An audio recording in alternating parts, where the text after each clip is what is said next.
Nascimento, c'est un humaniste. C'est un humaniste qui se préoccupe avant tout du sort de l'Afrique, du sort des populations africaines, mais qui se préoccupe aussi du sort de l'humanité.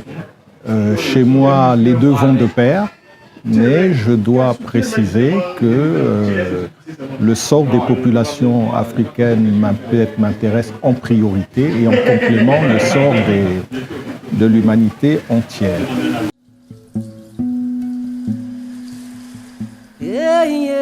L'ARPEMA, qui est cette association de recherche, a été créée pour une raison précise. L'idée, c'était de créer un centre de recherche africain libre de tout financement extérieur.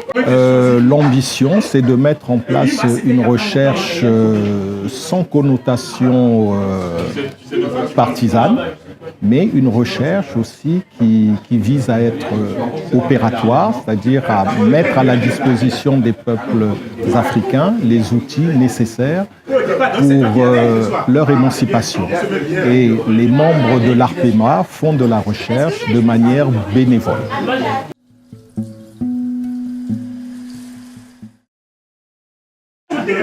Au sein de l'ARPEMA, on a vraiment ce souci-là de ne pas conserver nos recherches dans un simple cadre universitaire, mais d'aller vers les jeunes pour leur apporter ces connaissances-là.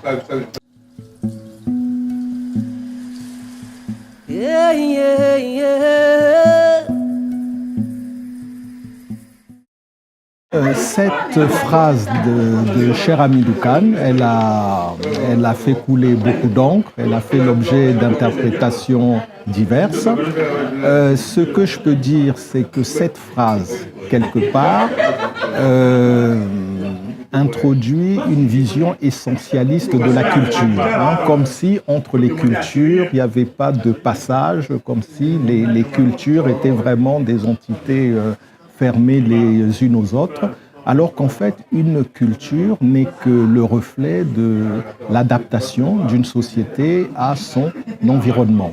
Par conséquent, les environnements se transforment, évoluent, et par conséquent, les cultures aussi ont vocation à se transformer.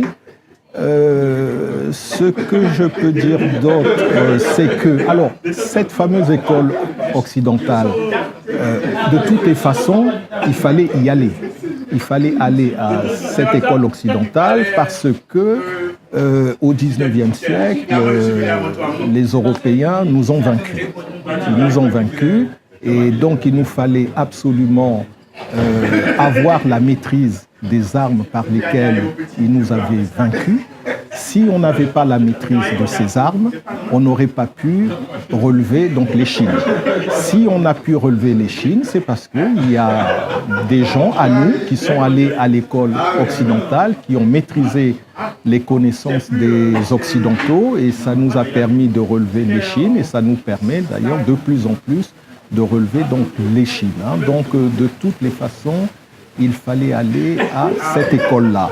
Et puis, en fait, ce n'est pas l'école occidentale en elle-même qui pose un problème. L'école occidentale en elle-même ne pose pas un problème. Ce qui pose problème, en tout cas pour nous, Africains, c'est la version de l'histoire africaine que véhicule cette école occidentale. Nous pouvons aller dans cette école occidentale, mais à condition qu'on ait les moyens de ne pas être influencés par leur version de l'histoire africaine. Et donc, heureusement pour nous, qu'on a des gens qui, dans le sillage de Cheikh Anta Diop, justement, sont en train de construire une autre version de l'histoire africaine. Et donc voilà, cette version de l'histoire africaine, justement, il faut l'amener auprès des jeunes Africains. Et c'est notamment un des axes de la politique de l'ARPEMA, d'aller vers les jeunes pour leur donner connaissance de cette version dropienne de l'histoire africaine. Voilà. Si on est armé de la version dropienne de l'histoire africaine, alors à ce moment-là, l'école occidentale n'est pas un danger pour nous. On ne risque pas d'y perdre notre âme. Voilà. Hein. Donc, bon, je pense que cher Hamidou Kane, il a eu cette réflexion parce qu'il appartient à une génération où la majorité des gens avaient une vision essentialiste de la culture. Ils pensaient réellement qu'entre la culture européenne et la culture africaine, il y avait, on va dire, un écart ontologique. Hein, mais ce n'est pas vrai.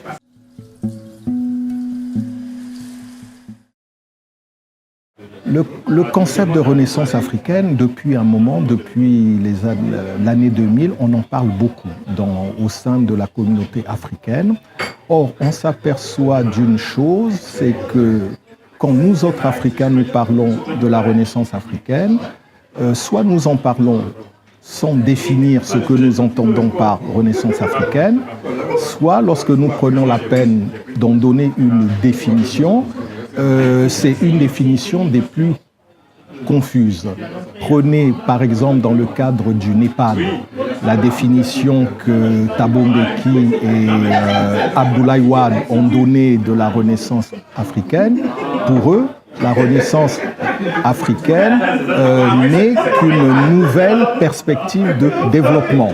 C'est-à-dire à l'ancien développement où c'était les Occidentaux qui concevaient les politiques de développement, pour eux, la nouvelle vision du développement, c'est un développement dont les politiques sont conçues par les Africains eux-mêmes. Donc pour eux, la Renaissance africaine, c'est ça.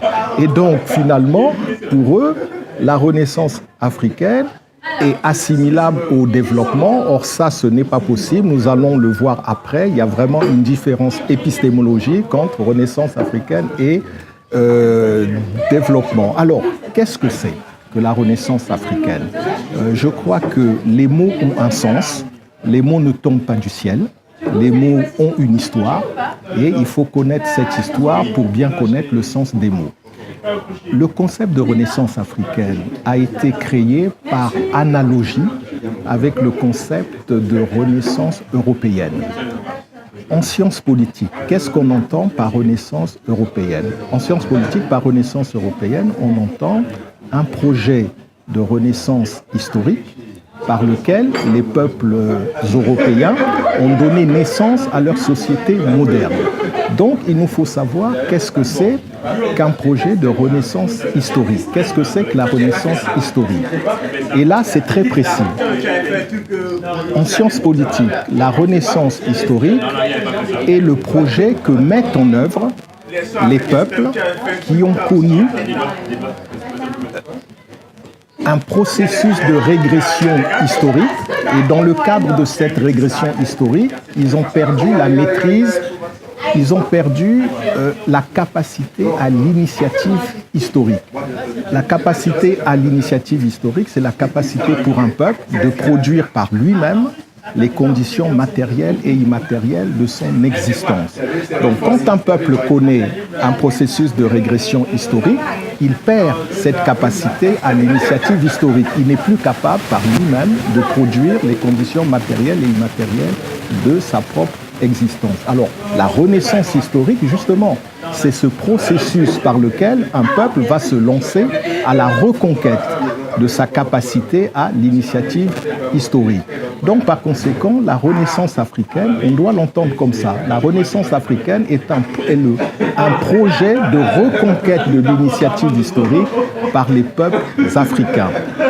Qu'est-ce qui doit renaître? Parce que finalement, on doit se poser la question, qu'est-ce qui doit renaître? Eh bien, ce qui doit renaître, c'est notre capacité à l'initiative historique, c'est-à-dire notre capacité à produire par nous-mêmes les conditions matérielles et immatérielles de notre existence. La Renaissance africaine, c'est ça, et il faut vraiment que le milieu intellectuel africain en vienne à cette conception de la Renaissance africaine, parce que sinon, ce projet de renaissance africaine n'aboutira à rien parce qu'on ne va pas le faire à partir d'une définition exacte de ce qu'est la renaissance africaine.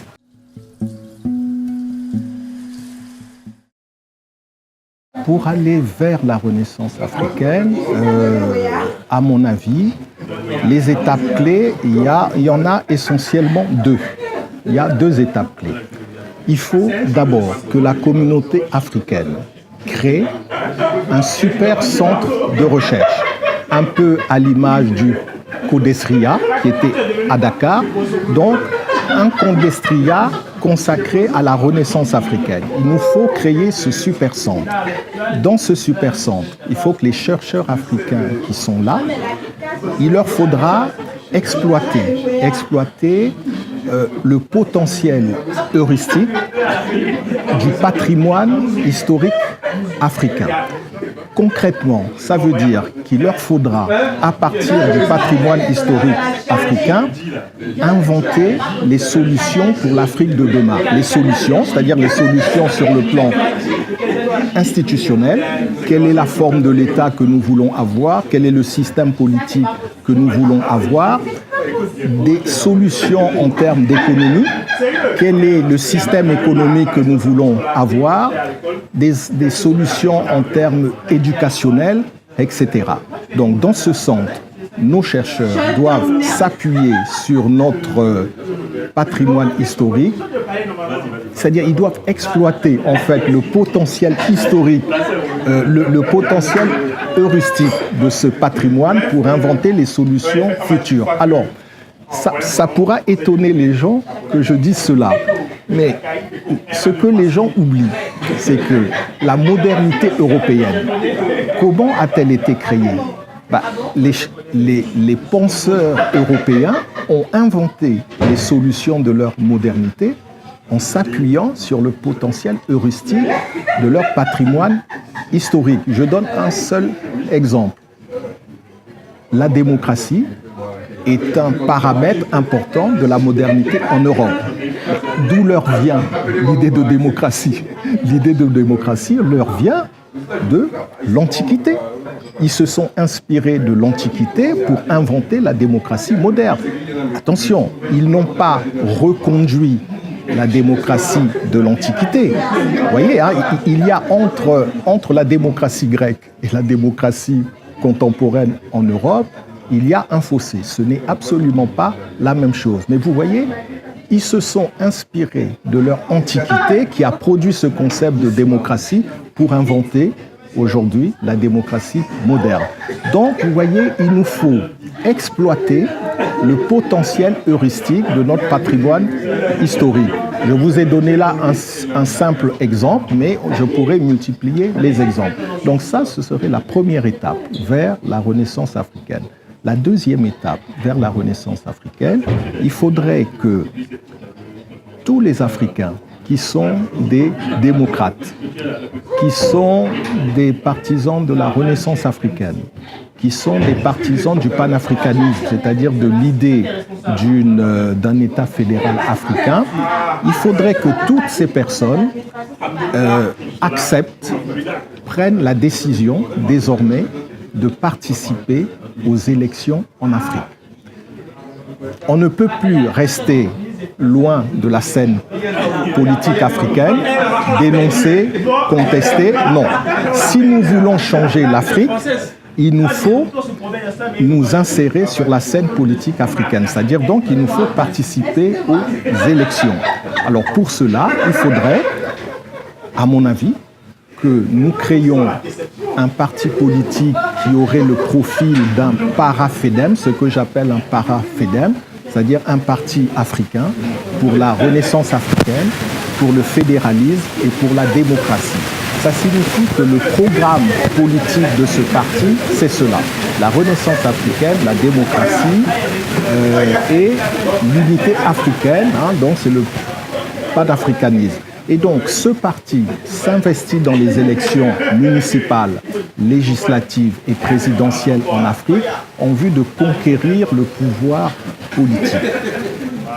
Parce que ce n'est qu'une fois qu'on a conquis le pouvoir politique que l'on pourra changer la configuration de l'Afrique selon nos vœux. Tant qu'on ne va pas conquérir le pouvoir politique, on parlera, on dénoncera, on regrettera ceci, cela, mais on ne changera pas la réalité. Donc c'est vraiment un appel que je lance aux jeunes Africains. Il faut nous investir dans les élections en Afrique, mais pas nous investir n'importe comment. Il nous faut un programme politique précis. Et ce programme politique précis, pourquoi pas? Vous connaissez le livre que je viens de publier, Les chemins de la modernité en Afrique. Et bien, dans ce livre, il y a tout un programme qu'un nouveau gouvernement pourrait mettre en place pour qu'il y ait renaissance africaine. Donc moi, ce que je propose, c'est qu'un peu partout en Afrique, on crée des para-FEDEM, donc des cellules de para-FEDEM qui existeraient dans tous les pays africains. Et une fois que tous ces para-FEDEM auront conquis le pouvoir dans chaque pays africain, et ben ensemble, ils réaliseront le fameux État fédéral africain. Donc voilà, c'est ce schéma-là que je vois comme étant les étapes de la renaissance africaine. Il nous faut faire ce groupe de recherche. Il nous faut créer ce parti politique, le para-FEDEM. Et à mon humble avis, si on ne fait pas ces deux-là, on n'ira jamais vers la renaissance africaine.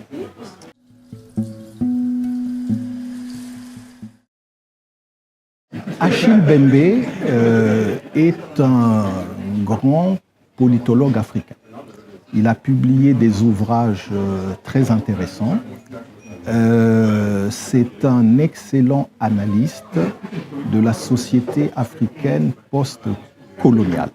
Ça, on ne peut pas le nier, et en ce sens-là, c'est très intéressant de lire ses ouvrages. Si on veut connaître la réalité des sociétés africaines post-coloniales, alors là, je conseille aux personnes d'aller lire les livres de Achille Mbembe. La seule chose qu'on peut regretter chez Achille Mbembe, c'est qu'il s'exprime de plus en plus, non pas de manière conceptuelle, mais de manière métaphorique. Donc par conséquent, la compréhension de son discours peut échapper aux jeunes, puisque à la place des concepts, il utilise beaucoup de métaphores. Maintenant, Achille Mbembe, ce qui est intéressant, c'est qu'il décrit la société africaine post-coloniale et ils nous ont fait une description terrible. D'accord ? Et Achille Mbembe attribue la réalité, notamment de l'État africain post-colonial, il impute cette réalité à la colonisation. Donc on pourra remarquer que Achille Mbembe n'aborde pas l'impact de la guerre froide sur l'État africain post-colonial. Ça, c'est peut-être quelque chose qu'on peut lui reprocher parce qu'il semble que pour lui, l'État africain post-colonial trouve ses origines seulement dans la colonisation. Donc, il gomme l'impact de la guerre froide. Ça, on peut le regretter. Maintenant, de la part d'un analyste comme Achille Mbembe qui nous décrit la société africaine postcoloniale, on s'attend aussi à ce qu'il nous dise qu'est-ce que nous pouvons faire. Qu'est-ce que nous pouvons faire pour sortir de cette société africaine postcoloniale. Et là, de manière inattendue, Achille Mbembe nous répond, en tout cas c'est la réponse qu'il donne dans son livre « Comment sortir de la grande nuit ». Dans l'introduction de ce livre, il donne comme réponse, il fait comprendre qu'il est pessimiste quant à la possibilité pour les Africains d'avoir un projet politique autonome. Mbembe est pessimiste sur ça. Donc, en un mot, il ne croit pas en la capacité des sociétés africaines à s'émanciper par elles-mêmes. Et donc, il conseille aux sociétés africaines de négocier avec l'Occident et de négocier avec l'Occident un plan Marshall. Et paradoxalement, on s'aperçoit que c'est comme si lui, il prend une distance par rapport aux sociétés africaines parce que d'un côté, il dit aux Africains, allez négocier un plan Marshall avec l'Occident, et quant à lui, il dit qu'il préfère s'occuper de la société de l'homme commun. Donc en fait, il préfère s'occuper du devenir de ce que quelqu'un avant lui, Senghor, appelait la société de l'universel. Voilà un peu quelle est la préoccupation de Achille Mbembe, comment construire la société de l'universel. C'est ce qu'il appelle la société de l'en commun. Mais en fait, ce n'est qu'une autre manière de dire ce que Senghor avait dit bien avant lui, la société de l'universel. Alors, on peut s'interroger, mais pourquoi Achille Mbembe ne croit pas dans la possibilité d'un projet politique africain autonome? C'est vrai que c'est surprenant, mais en fait, on peut comprendre pourquoi Achille Mbembe a cette vision-là. Cela s'explique par les références d'Achille Mbembe. Regardez bien, quelles sont les références d'Achille Mbembe? Et vous allez voir que toutes les références d'Achille Mbembe, justement, ne croient pas en la possibilité d'un projet politique africain autonome. La première référence, d'ailleurs, ce sont des personnes que lui-même cite, hein, ce n'est pas des références que je lui impute. C'est des références que lui-même cite. Il cite en premier Léopold Sédar Senghor. Or, Léopold Sédar Senghor, effectivement, son projet politique, c'est la société de l'universel. Et dans cette société de l'universel, l'Africain n'apportera qu'une seule chose, c'est le rythme, c'est l'émotion. Donc, première référence d'Achille Mbembe.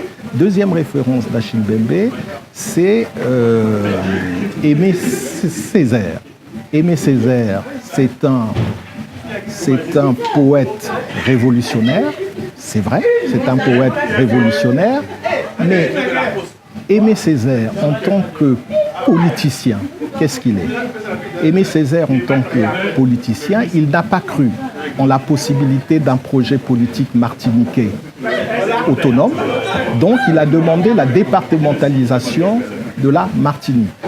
Aimé Césaire, beaucoup de gens ne le savent pas, mais il faut le savoir, ça n'enlève rien à son mérite en tant que poète, en tant qu'écrivain de pièces de théâtre, ça n'enlève rien à son mérite, mais il faut savoir que Aimé Césaire ne considérait pas le créole comme étant une langue.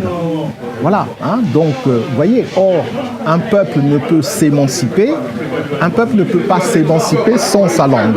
Voyez?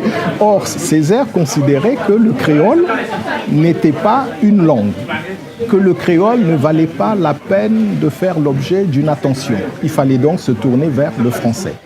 La dernière référence de Achille Mbembe, c'est Frantz Fanon. Achille Mbembe cite beaucoup Frantz Fanon. Or, Frantz Fanon, est-ce que Frantz Fanon croyait en la possibilité d'un projet politique africain autonome? Non. Frantz Fanon, c'était qui? Frantz Fanon était un humaniste tiers-mondiste. C'était un humaniste tiers-mondiste. À quoi rêvait Frantz Fanon? Frantz Fanon rêvait à l'avènement d'une société non capitaliste où toutes les contradictions auraient été résolues et où triompherait la société humaine. C'est une autre manière de parler de l'en commun de Achille Mbembe. Donc vous voyez, toutes les références de Achille Mbembe, effectivement, ne croient pas en la possibilité d'un projet politique africain autonome. Et c'est pour ça qu'ils vont vers l'en commun. Alors, ce n'est pas par hasard aussi, si par exemple Achille Mbembe ne croit pas en la possibilité d'un projet politique africain autonome, c'est tout à fait normal parce que justement Achille Mbembe ignore les travaux qui permettent ce projet politique autonome africain, en l'espèce les travaux de Cheikh Anta Diop. Achille Mbembe ignore Cheikh Anta Diop. Ou alors, quand il parle de Cheikh Anta Diop, il éjecte Cheikh Anta Diop d'un revers de la main, avec juste un mot. Or ça, ce n'est pas normal. Il faudrait que quand Achille Mbembe parle de Cheikh Anta Diop, il faudrait qu'il ait en face de lui un contradicteur qui pourrait lui amener une répartie et qui peut-être pourrait expliquer à Achille Mbembe quel est tout l'intérêt de l'œuvre de Cheikh Anta Diop. Mais c'est vrai que tant que Achille Mbembe ne se consacrera pas à la lecture de la seule œuvre qui permet de mettre en place un projet politique africain autonome, bah évidemment, Achille Mbembe ne se consacrera qu'à la société de l'en commun.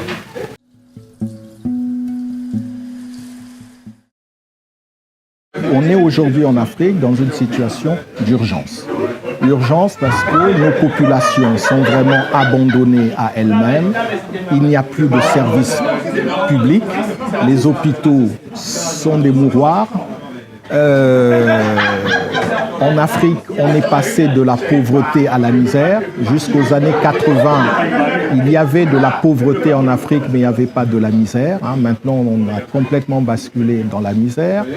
Aujourd'hui, en Afrique du Nord, les gens n'ont même pas peur de vendre comme esclaves des ressortissants d'États africains, alors que ce sont des États souverains.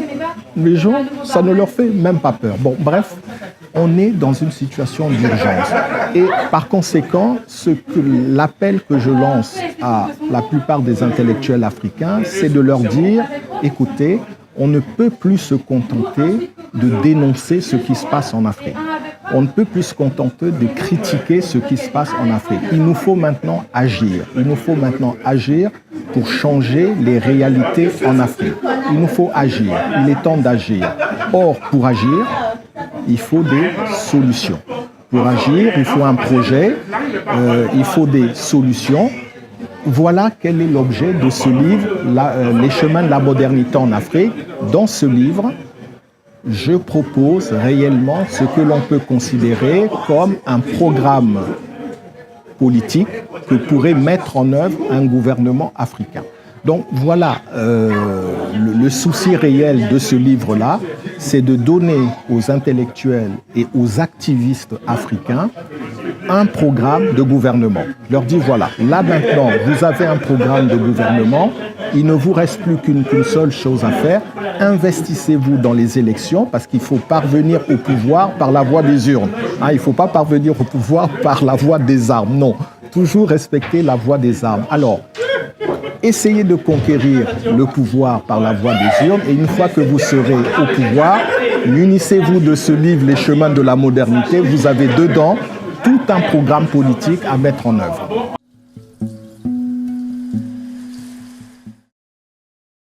Un paradigme, c'est en fait un modèle explicatif de quelque chose. Voilà, c'est un modèle explicatif. Par exemple, en science, on étudie un phénomène, on veut expliquer ce phénomène-là, on va élaborer une théorie globale qui explique ce phénomène de façon globale. Donc, ça devient un paradigme explicatif, d'accord ? Bon, maintenant, par extension, on peut aussi employer le mot paradigme pour parler d'un projet de société, en tout cas d'une vision d'un projet de société. Par exemple, à ce titre-là, on pourra parler du paradigme du développement. Vous voyez, le paradigme du développement, c'est une explication globale du chemin que doivent suivre les Africains pour accéder à la modernité. Vous voyez, c'est donc ça le paradigme, c'est un modèle explicatif global. Alors, pourquoi est-ce qu'il est impératif pour les Africains d'échapper au paradigme occidental? Alors, là, je crois que les Africains font une erreur. Souvent, nous autres Africains, nous pensons qu'il nous faut échapper au paradigme occidental. Non, ce n'est pas au paradigme occidental que nous devons échapper. Il y a un paradigme très précis auquel nous devons échapper. Il s'agit d'un corpus intellectuel par lequel l'Occident nous tient en laisse. Qu'est-ce que c'est que ce corpus intellectuel? C'est le corpus intellectuel à partir duquel nous autres Africains, nous interprétons notre passé, nous interprétons notre présent et nous envisageons notre avenir. C'est tout un corpus intellectuel par lequel justement l'Occident nous tient en laisse. C'est-à-dire finalement que lorsque nous pensons notre passé, quand nous interprétons notre présent et nous envisageons notre réalité, nous le faisons à travers des idées, à travers un corpus intellectuel que l'Occident a créé pour nous.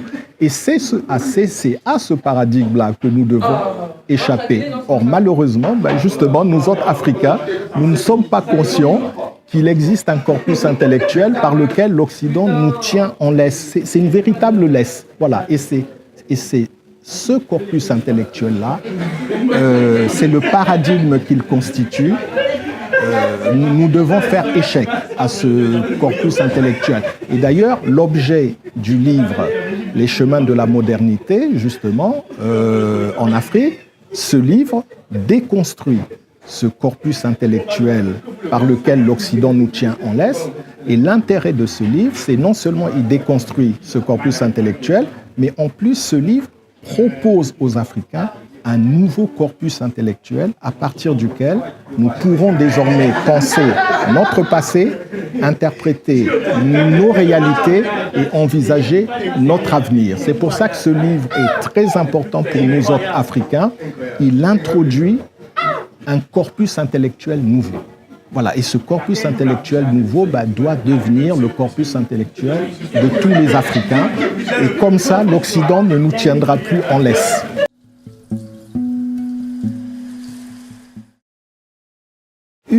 Une société moderne, en fait, c'est une société qui est organisée sur la base de 3 principes. Le premier principe est le principe de l'efficience, c'est-à-dire l'efficacité. Qu'est-ce qui confère l'efficacité? Ce sont les sciences et les techniques. Or, en Afrique, nous ne faisons pas la promotion des sciences et des techniques. Ça, c'est une lacune qui nous fait trébucher. Le deuxième principe d'organisation de la modernité, c'est le principe de l'émancipation. Le principe de l'émancipation, qu'est-ce que c'est? C'est l'émancipation c'est l'émancipation de l'individu par rapport au pouvoir politique. Qu'est-ce qui permet cette émancipation? La première chose, c'est la séparation des pouvoirs, donc un régime de séparation des pouvoirs. Or, en Afrique, depuis les indépendances, on n'a jamais eu de régime de séparation des pouvoirs. Et nous trébuchons toujours sur ça. Vous voyez, le fait qu'on n'ait pas des régimes de séparation des pouvoirs, le fait qu'on a des régimes autoritaires. Et on sait les conséquences que produit un régime autoritaire. Le deuxième élément de l'émancipation, c'est le respect des droits fondamentaux de la personne humaine. Les droits fondamentaux de la personne humaine, mais notamment les libertés publiques. En Afrique, nos régimes ne respectent pas, ne font pas la promotion, ne garantissent pas à l'individu la jouissance de ses droits fondamentaux. Pire encore, c'est qu'il y a toute une idéologie en Afrique que malheureusement nous autres Africains nous véhiculons, c'est de croire que les droits de l'homme, c'est des droits occidentaux, que les droits de l'homme, ce sont des droits qui vont nous aliéner. Mais attention, regardez, un des premiers droits de l'homme, enfin, pas des premiers, mais un droit de l'homme, c'est la liberté de la presse. Ça veut dire pour qu'une société soit démocratique, il faut la liberté de la presse. Donc, vous voyez, les droits fondamentaux de la personne humaine font partie de l'émancipation. Le deuxième critère d'organisation de la modernité, c'est le principe de la rationalité. La rationalité, c'est-à-dire la promotion de la raison, la promotion de la philosophie. Or, justement, nous, en Afrique, on n'organise pas la promotion de la raison, on n'organise pas la promotion de la philosophie. Et regardez aujourd'hui, nos sociétés basculent totalement dans un obscurantisme. Les Occidentaux, lorsque leur société était dans l'obscurantisme, donc au Moyen-Âge, les Anglais qualifiaient le Moyen-Âge comme étant le Dark Age. Mais regardez aujourd'hui en Afrique, j'ai un ami togolais, Maouna, il parle souvent du Dark Age en Afrique. Regardez, en Afrique, aujourd'hui, on capture des enfants pour faire des sacrifices humains. Pourquoi? Parce qu'il y a des politiciens qui pensent que faire des sacrifices humains, ça leur permettra d'être maintenus au pouvoir. Mais c'est de l'obscurantisme. Aujourd'hui, en Afrique, dans un pays que je ne citerai pas, lors des deuils, il y a une nouvelle pratique. Lors des deuils, il y a des femmes qui arrivent. Alors, c'est généralement des prostituées. Elles s'introduisent dans des deuils et arrivées là dans les deuils, elles se mettent nues. Mais il y a une dégradation des mœurs en Afrique. Il y a une dégradation des mœurs en Afrique et il faut que nous fassions très attention. Bon, bref, pour revenir à votre question, quand je dis que chaque fois que l'Afrique trébuche, elle trébuche par défaut de modernité, C'est ce que je veux dire. Hein. Elle trébuche par défaut d'être organisée, de ne pas être organisée sur les principes d'efficience, d'émancipation et de rationalité.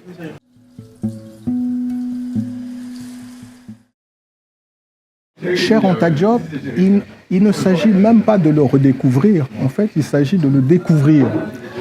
Pourquoi il faut découvrir Cher Anta Diop? Parce que les travaux de Cher Anta Diop, la portée de ces travaux sont ignorés. Qu'est-ce que je veux dire par là? Aujourd'hui, on réduit les travaux de Cher Anta Diop à sa thèse de l'origine noire de l'Égypte ancienne. On réduit ses travaux à ça. Bon, cette thèse-là est une thèse importante pour nous autres Africains. C'est une thèse qui a une portée thérapeutique, elle a une portée cathartique, en ce sens qu'elle nous permet de faire échec au réflexe de subordination qu'avait introduit en nous la version coloniale de l'histoire africaine. Donc ça, c'est une thèse, un apport, ça c'est le premier apport majeur de l'œuvre de Cher Anta. C'est cette thèse cathartique qui nous permet de faire échec à nos réflexes de subordination. Mais le problème, c'est qu'aujourd'hui, pour la plupart des Africains, Cher Anta, ce n'est que ça. Or, il y a deux autres apports majeurs de l'œuvre de Cher Anta Diop dont les gens ne sont pas conscients. Le deuxième apport de Cher Anta Diop, c'est ce qu'on va appeler simplement un apport scientifique. L'apport scientifique de Cher Anta Diop à l'histoire, mais non pas seulement à l'histoire de l'Afrique, mais à l'histoire universelle. Les travaux de Cher Anta Diop apporte un éclairage tout à fait nouveau sur la trajectoire historique des grandes aires de civilisation, que ce soit l'Europe, l'Asie, l'Afrique. Vous voyez, ces travaux apportent un éclairage nouveau.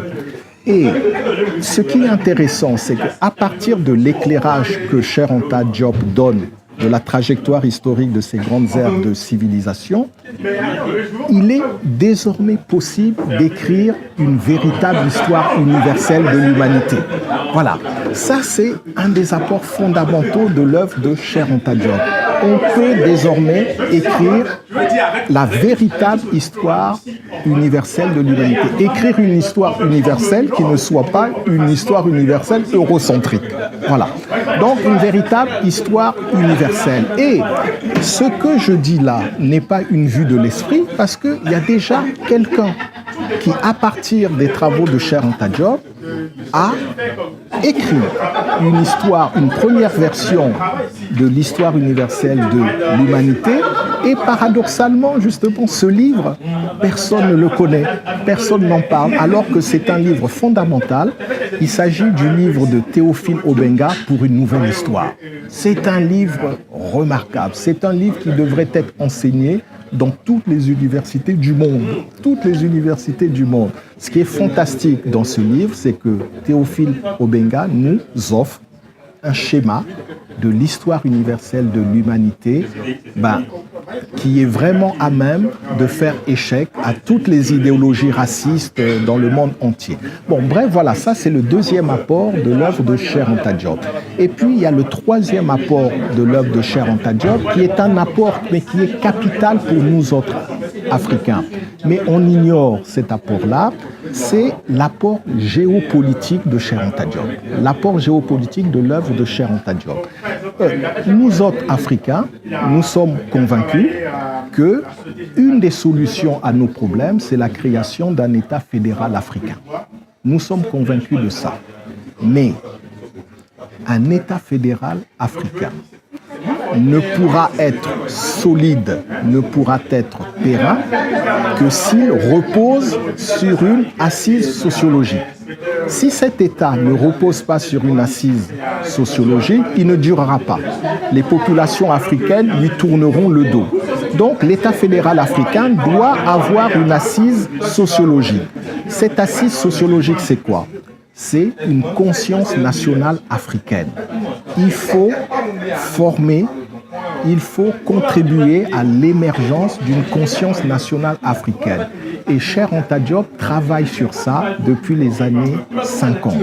Cheikh Anta Diop s'est mis à réfléchir comment faire naître en Afrique une conscience nationale africaine, c'est-à-dire par-delà nos consciences ethniques, par-delà nos consciences nationales, comment faire émerger une identité africaine. Eh bien, Cheikh Anta apporte une réponse à ça. Sa réponse, c'est sa fameuse théorie de l'unité culturelle africaine. Vous savez, si aujourd'hui, on parle à droite et à gauche, on diffuse aux Africains, on leur montre la grande unité culturelle. Si on dit à un Wolof, mais vous savez, le mot soleil, pour dire le soleil, vous dites la même chose qu'un Congo. Hein? Le Congo, pour dire soleil, il dit Tangu. Vous, les Wolofs, pour dire la chaleur du soleil, vous dites Tangu. Voilà. Bref, vous voyez, si on montre aux Africains qu'il y a une unité culturelle entre eux, ils vont prendre conscience qu'ils ont une identité commune. Et là pourra naître une conscience nationale africaine. Donc bref, ce que je veux dire, c'est que un État fédéral africain, c'est un État qui a une vocation géopolitique. Hein? C'est nécessaire de créer cet État pour que le rapport de force entre les Africains et les autres nations soit équilibré. Donc l'État fédéral africain est une condition géopolitique, mais pour que cet État puisse exister, il faut qu'il repose sur une assise sociologique. Cette assise sociologique, c'est une conscience nationale africaine. Or, il ne pourra avoir de conscience nationale africaine que si on diffuse cette idée de l'unité culturelle africaine. Or, Cheikh Anta Diop, on parle surtout de lui sur la thèse de l'Égypte noire, mais on n'en parle pas. On n'en parle pas assez sur le thème de l'unité culturelle africaine. Donc, or ça, c'est un apport géopolitique fondamental de l'œuvre de Cheikh Anta Diop. Et donc, c'est pour ça que je dis, en fait, il ne s'agit même pas de redécouvrir l'œuvre de Cheikh Anta Diop. Il s'agit encore de découvrir l'œuvre de Cheikh Anta Diop. On connaît sa thèse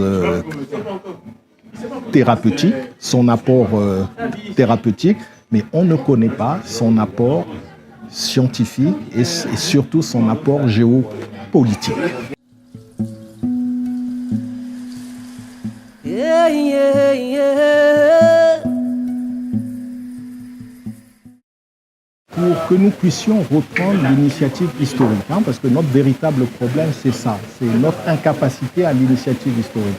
Pour reconquérir notre capacité à l'initiative historique, je pense qu'on doit emprunter les chemins de la Renaissance africaine. Les chemins de la Renaissance africaine, c'est ce que j'appelle en fait les politiques de la Renaissance africaine. C'est les politiques que devra mettre en œuvre un gouvernement qui veut œuvrer à la Renaissance africaine. Il y a 3 politiques à mettre en œuvre. La première politique, c'est l'assainissement de notre tissu social. L'assainissement de notre tissu social, ça signifie quoi? On peut donner comme exemple assainir notre culture politique en Afrique. En Afrique, nous avons une culture politique de l'intolérance que nous avons héritée des années du parti unique. Pendant les années du parti unique, en Afrique, on avait une culture politique dans laquelle on n'admettait pas le pluralisme des idées. On ne l'admettait pas. On ne pouvait pas admettre que l'autre puisse penser différemment de moi. Voilà. Or, après les conférences nationales, on a conservé cette culture politique de l'intolérance. Donc voilà, par exemple, en matière d'assainissement de notre tissu social, une des choses que nous devons faire, assainir notre culture politique. Passer d'une culture politique de l'intolérance à une culture politique de la tolérance. Et pour ça, donc, il faut que nous propagions dans notre tissu social l'idée du pluralisme des idées. Il faut qu'on apprenne à nos enfants à accepter le pluralisme des idées. Donc, l'assainissement de notre tissu social. La deuxième politique à mettre en œuvre, c'est la réappropriation des ressorts de l'historicité. Ce que j'appelle la réappropriation des ressorts de l'historicité, les ressorts de l'historicité, il y en a beaucoup. J'en cite deux principales. Il y a l'État et le système éducatif. L'État et le système éducatif sont les deux instruments les plus puissants que les sociétés humaines ont inventés pour pouvoir orienter leur destin historique. L'État est un de ces moyens puissants. Le système éducatif est un de ces moyens puissants. Or, en Afrique, que se passe-t-il? L'État ne nous appartient pas. Depuis les indépendances, l'État n'appartient pas aux populations africaines. C'est ça que je veux dire par se réapproprier l'État. On doit se réapproprier notre État. Tant qu'on ne se le réapproprie pas, il ne fera rien pour nous. Regardez ce qui se passe en République démocratique du Congo. Le chef politique actuel, Kabila, avec son gouvernement, ils mènent leur vie. Ils ne considèrent pas qu'ils sont là pour prendre en charge le destin du peuple congolais. Donc, l'État de la RDC actuellement n'appartient pas aux Congolais. C'est un État qui ne leur appartient pas. Donc, il nous faut nous réapproprier l'État. Vous voyez, donc, un des ressorts dont on doit se réapproprier, c'est l'État. Ensuite, il y a le système éducatif. Aujourd'hui, en Afrique, nous avons un système éducatif qui ne nous permet pas d'avancer. Donc, il nous faut aussi nous réapproprier ce système éducatif, notamment introduire les langues nationales dans notre système éducatif. La troisième politique à mettre en œuvre, c'est ce que j'appelle la politique de promotion des sciences et des techniques. Lorsque nous aurons un État à nous, voilà, quand nous aurons un État à nous, cet État devra promouvoir les sciences et les techniques. Par exemple, Cher Anta disait, il faut construire en Afrique des grands centres technologiques, des pôles technologiques. Bon, mais ça, il n'y a qu'un État qui peut le faire. Donc, pour que nous en arrivions là, encore faut-il que nous nous soyons réappropriés notre État. Donc voilà, je pense que pour qu'on puisse reconquérir notre capacité à l'initiative historique, il nous faut emprunter les chemins de la Renaissance africaine. Et ces chemins-là, ce sont ces trois-là. L'assainissement de notre tissu social, la réappropriation des ressorts de l'historicité et puis la promotion des sciences et des techniques. Yeah, yeah, yeah.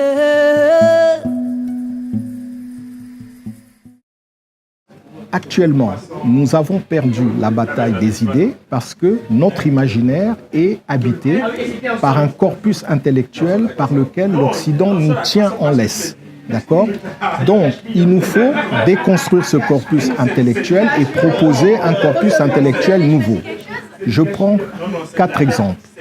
L'exemple, par exemple, du discours universitaire et médiatique qui actuellement est diffusé en Afrique. Ce discours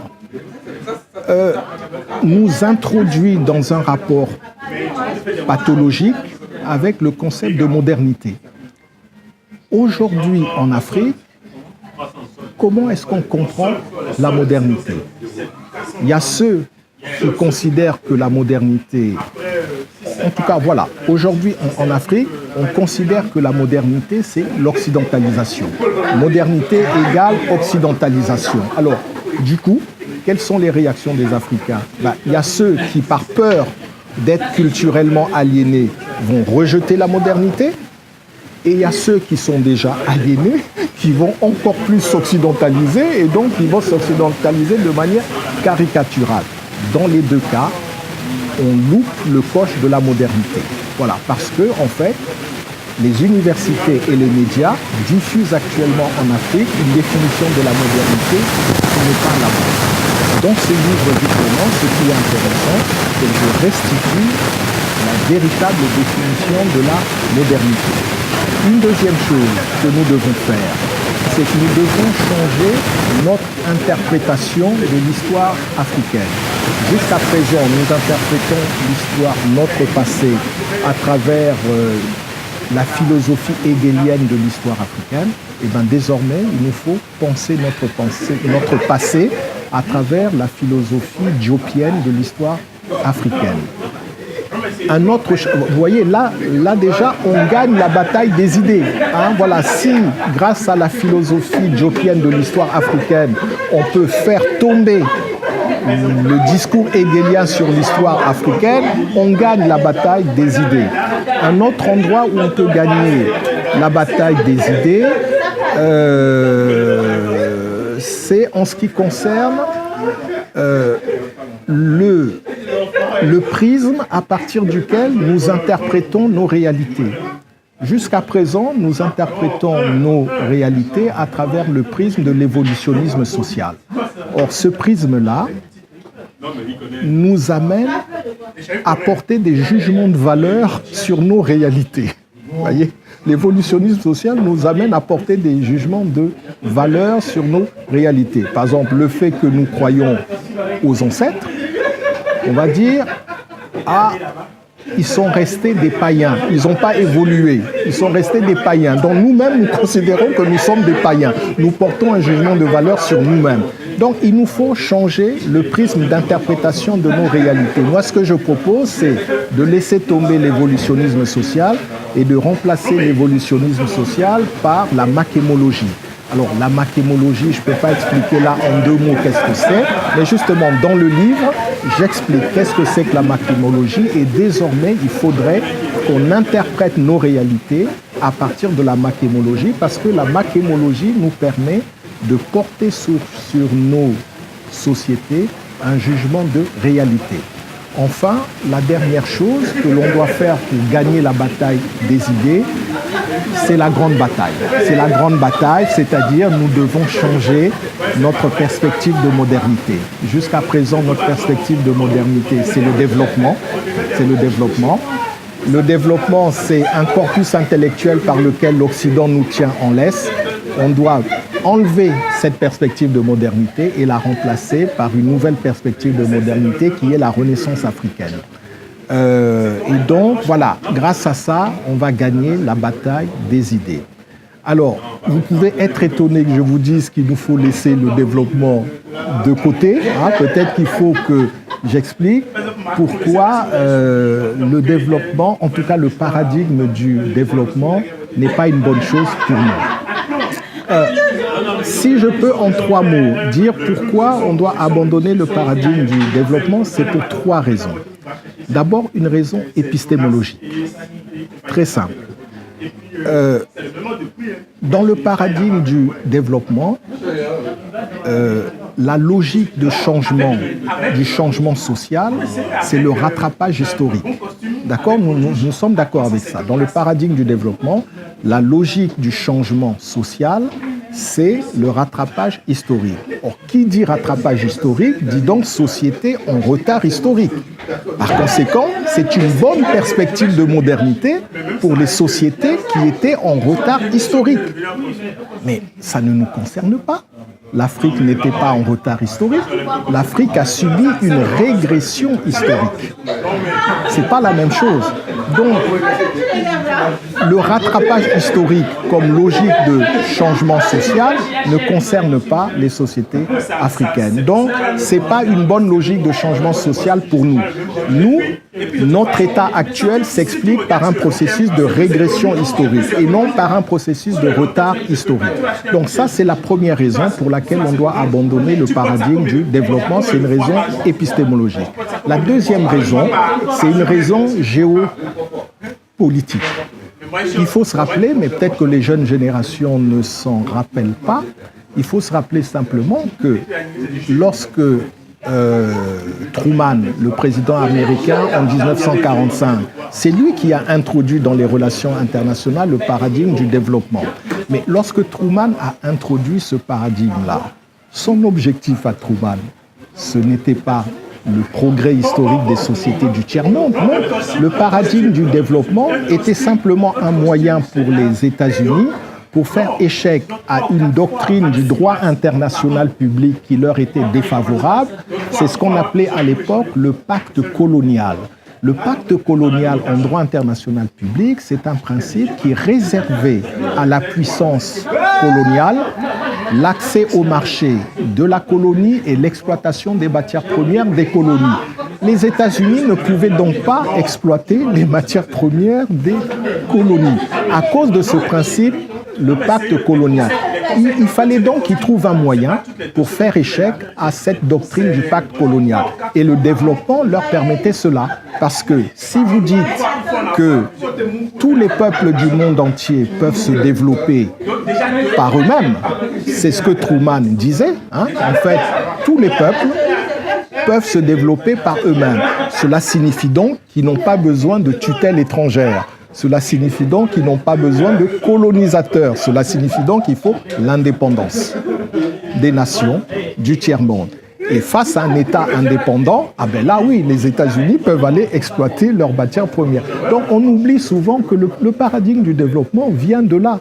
Hein, ce n'était qu'une stratégie géopolitique des États-Unis pour faire échec à la doctrine du pacte colonial. D'ailleurs, regardez, cela s'est traduit dans les faits. Quelle est la politique de développement que les États-Unis et par la suite tous les Occidentaux ont conseillé aux Africains?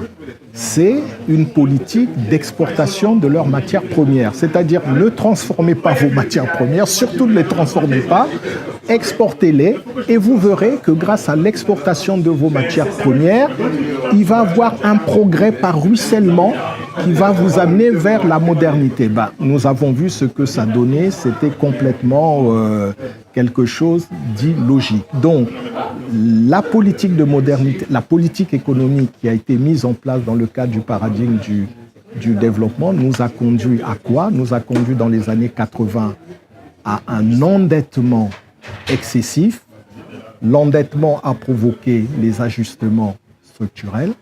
Or, avant les ajustements structurels en Afrique, on connaissait la pauvreté, mais on ne connaissait pas la misère. Avec les ajustements structurels, les sociétés africaines basculent dans la misère. Donc voilà pourquoi il nous faut abandonner le développement comme perspective de modernité, il nous faut rechercher une autre perspective. Et dans le livre, j'explique en quoi la renaissance africaine est réellement une alternative comme perspective de modernité. Vous avez voilà. La troisième...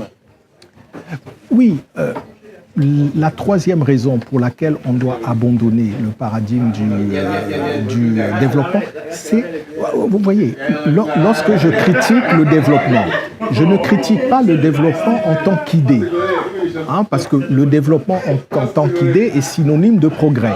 Je ne peux pas critiquer cela. Je critique le développement en tant que doctrine. Pourquoi je critique le développement en tant que doctrine?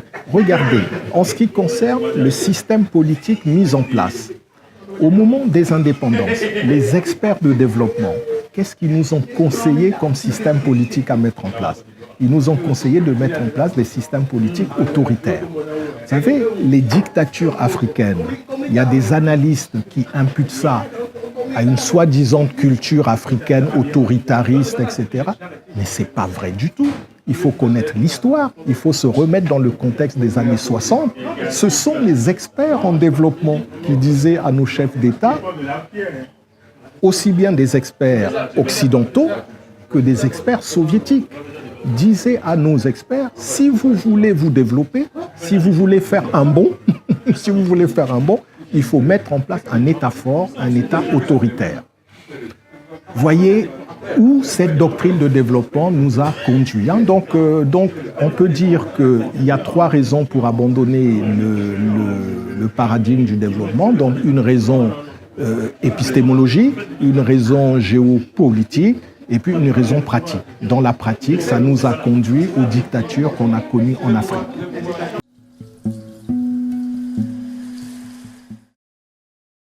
La machémologie est une grille de lecture des réalités sociales. La machémologie, en un mot, invite à interpréter les réalités sociales sous l'angle de la traumatologie historique. Voilà. En cela, cette grille de lecture nous est utile parce que les sociétés africaines d'aujourd'hui sont les résultats non pas d'un retard historique, mais d'un traumatisme historique qui débute au XVe siècle, avec tout ce que les sociétés africaines ont subi, à partir du XVIIe siècle, les sociétés africaines basculent dans une régression historique.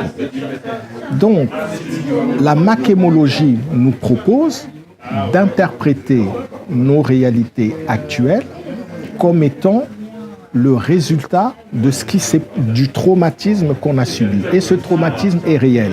C'est vrai, nous avons des intellectuels qui nous disent « Oh oui, mais il ne faut pas avoir un discours victimaire. » Oui, mais moi, à ces intellectuels, je leur dis il ne faut pas non plus avoir un discours, comment on dit, ceux qui perdent la mémoire, là, un discours amnésique. Vous voyez, eux, ils nous disent, vous avez un discours victimaire. Moi, je leur réponds, mais vous avez un discours amnésique. La machémologie nous permet de ne pas faire une lecture amnésique de nos réalités. D'accord ? Donc, la machémologie nous permet d'interpréter nos réalités sous l'angle de la traumatologie historique. Et justement, sous cet angle, nous prenons conscience que nos sociétés ne sont pas des sociétés en retard. Donc, pour les changer, ce n'est pas par une politique de rattrapage. Nos sociétés sont des sociétés, disons-le, malades. Sont des sociétés traumatisées, sont des sociétés malades. Et par conséquent, il ne s'agit pas de faire en sorte qu'elles rattrapent quelque chose, il s'agit d'abord de les réparer, ces sociétés. D'où l'idée de l'assainissement. Nous devons assainir nos sociétés de tous les traumatismes qu'elles ont donc subis. Hein? Donc c'est en cela que la machémologie peut nous être d'une grande utilité. Alors maintenant là, j'ai parlé de la machémologie en 2 mots. Hein. Je n'ai pas dit toute la richesse de la machémologie. Et il faut absolument rappeler que la machémologie est une science qui a été créée par un universitaire congolais ici en France, un universitaire congolais qui s'appelle Ngadiba. Plus généralement, on l'appelle BBB. Hein. Il a été professeur dans les universités ici en France et c'est lui qui a inventé cette science de la machémologie. Mais vraiment, ce que je viens de vous dire en 2 mots ne dit pas toute la richesse de la machémologie. Donc, j'invite tout le monde soit à lire mon livre où j'explique qu'est-ce que c'est que la machémologie, ou alors d'aller sur Internet. Il y a un document qui a été publié sur la machémologie, donc que les personnes tapent sur Internet machémologie et ils vont tomber sur ce document-là. Mais je crois que nous devons, nous autres Africains, adopter comme grille de lecture de nos réalités présentes, hein, la machémologie.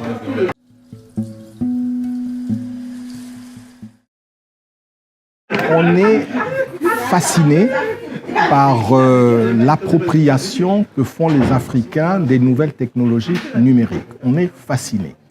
Et on a raison d'être fasciné, mais ça ne doit pas nous faire des illusions. On ne doit pas non plus tomber dans des illusions.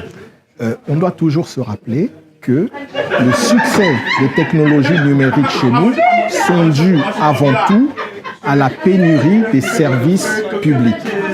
Si le téléphone portable a eu autant de succès, d'ailleurs tout le monde était étonné. Comment les Africains se lancent comme ça dans le téléphone public, le téléphone portable? Ben oui, c'est parce qu'avant le téléphone portable, les Africains voulaient le téléphone.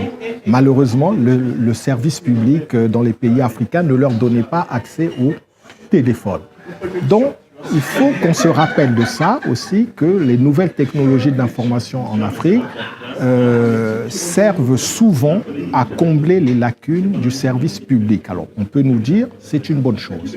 C'est vrai.